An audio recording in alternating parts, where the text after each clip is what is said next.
कार्तिक मास के 19वें अध्याय की कथा। राजा पृथु ने कहा, हे देवर्षि, अब आप ये कहिए कि भगवान विष्णु ने वहां जाकर क्या किया तथा जलंधर की पत्नी का पतिव्रत कैसे भ्रष्ट हुआ।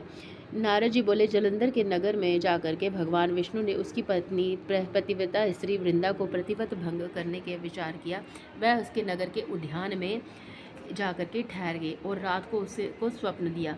वह उनकी माया और अद्भुत कार्य पद्धति थी। और फिर उनकी माया द्वारा जलंधर पत्नी की पतिव्रता वृंदा ने रात में ये स्वप्न देखा कि उसका पति नग्न होकर सिर पर तेल लगाए महिष पर चढ़ गया है और वह काले रंग के फूलों की माला पहन गया है और उसके चहु और हिंसक जीव हैं।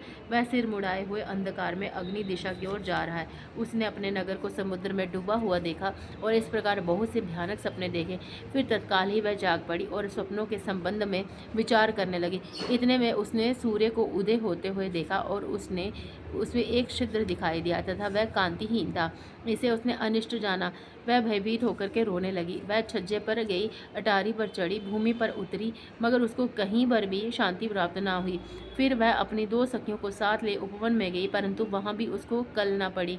और फिर वह जंगल में निकल गई, मगर वहाँ पर भी उसको चैन न पाया। वन में उसने सिंह के समान 2 भयंकर राक्षसों को देखा, जिससे वह अत्यंत भयभीत होकर के वहाँ से भागने लगी। उसी क्षण वहाँ पर अपने शिष्यों सहित एक मौनी तपस्वी आ गया। भयभीत वृंदा उसके गले में हाथ डाल करके उसे अपनी रक्षा के लिए याचना करने लगी। मुनि ने अपनी एक ही ओंकार से उन दोनों राक्षसों को वहाँ से भगा दिया। वृंदा को आश्चर्य हुआ कि वह भय से मुक्त होकर मुनिनाथ के आगे हाथ जोड़ करके प्रणाम करने लगी और कृतज्ञता का ज्ञापन किया। फिर उसने मुनि से अपने युद्ध रत पति के संबंध में उसकी कुशल क्षेम का प्रश्न किया। मुनि ने मौन होकर के आगे पीछे देख करके कुछ कहना ही चाहा कि उसी समय 2 वानर मुनि के समक्ष आकर हाथ जोड़कर खड़े हो गए और ज्यों ही मुनि ने भ्रिकुटी संकेत दिया त्यों ही वह उड़कर आकाश में चले गए।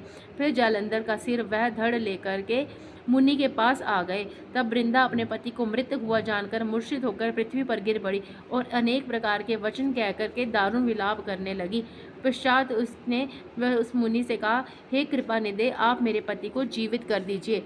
प्रतिव्रता परायण देते पत्नी ऐसा कह करके दुखों की श्वासा को छोड़ती हुई मुनीश्वर के चरणों में गिर पड़ी तथा मुनीश्वर ने कहा, वह शिवजी द्वारा युद्ध में मारा गया है, अतएव जीवित नहीं हो सकता है, क्योंकि जिसे भगवान शंकर मार देते हैं वह कदापि जीवित नहीं हो सकता है, परंतु शरणागत की रक्षा सनातन धर्म है, अतः हे कृपा कर इसे जिलाए देता हूँ। नारद जी कहते हैं कि वह मुनि साक्षात विष्णु ही थे, जिन्होंने ये सब माया फैला रखी थी। वह वृंदा के पति को जीवित करके अंतर्ध्यान हो गए। जलंधर ने उठकर वृंदा का आलिंगन किया और उसका मुख चूमा और वृंदा भी पति को जीवित हुआ देखकर अत्यंत हर्षित हुई और अब तक हुई सब बातों को स्वप्न समझा।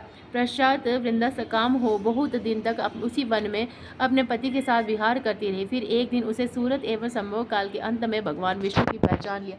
अंत उन्हें ताड़ित करती हुई बोली, हे पराई स्त्री से गमन करने वाले विष्णु, तुम्हारे शील को धिक्कार है। मैंने जान लिया कि ये मायावी तपस्या तुम ही थे। हे राजन, ऐसा कहकर परम क्रुद्ध हो पतिव्रता वृंदा ने अपने तेज को प्रकट करते हुए शाप दिया, जो तुमने अपनी माया से 2 राक्षस मुझे दिखाए थे, वही दोनों राक्षस तुम्हारे समय तुम्हारी भी स्त्री को हरण करेंगे और उसे विरह में दुखी होकर तुम वानरों की सहायता से वन में भ्रमण करोगे।